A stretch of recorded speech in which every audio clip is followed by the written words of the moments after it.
میرا سوال ہے کہ عورت بھی تراویح کی نماز پڑھا سکتی ہے؟ جی ٹھیک ہے، ٹھیک ہے، عورت ہے، تراویح نماز عورت آپ ارشاد فرمائیے۔ عورت اگر عورت ہی اس کے مقتدی ہیں اور عورتیں ہی پڑھنے والی ہیں تو عورت ان کو جماعت کرا کے پڑھا سکتی ہے۔ اچھا وہ کہاں کھڑی ہوگی یہ بتا دیں۔ وہ ان کے درمیان میں کھڑی ہوگی، جو پہلی صف ہے اسی میں کھڑے ہو کے ان کو جماعت کرا دے گی۔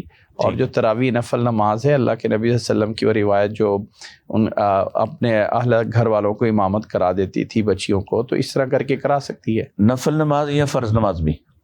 لیکن فرض نماز بہتر ہے کہ اگر کوئی اتفاقاً جمع ہو گئے ہیں تو ٹھیک ہو سکتا ہے، لیکن بہتر ہے کہ فرض نماز جو ہے وہ اپنی اپنی ہی مسجد میں یا جو گھروں میں پڑھتی ہیں۔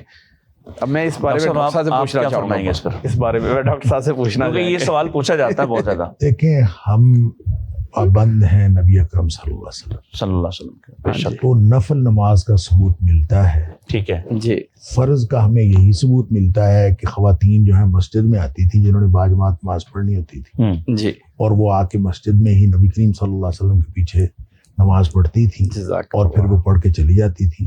اس لیے اگر خواتین جو ہیں وہ باجماعت نماز پڑھنا چاہیں تو مسجد میں جائیں، وہ مسجد میں آئیں۔ نبی پاک صلی اللہ علیہ وسلم نے اسی لیے فرمایا کہ اللہ کی بندیوں کو مسجد میں آنے سے نہ روکو۔ سبحان اللہ، سبحان تو وہ مسجد میں جائیں، اور اگر وہ مسجد میں باجماعت نہیں پڑھ سکتی تو وہ اکیلے اکیلے پڑھیں، ان کے اوپر باجماعت نماز پڑھنا فرض ہے ہی نہیں۔ بالکل وہ بہترین جو جواب۔ قیام جو ہے وہ فرض کا قیام اس لیے اجازت ہے کہ اس میں قرآن طویل پڑھنا ہوتا ہے، کوئی ایک آدھ حافظہ ہوتی ہے تو اس لیے اس کی اجازت ہے۔ جی بہت شاندار جواب۔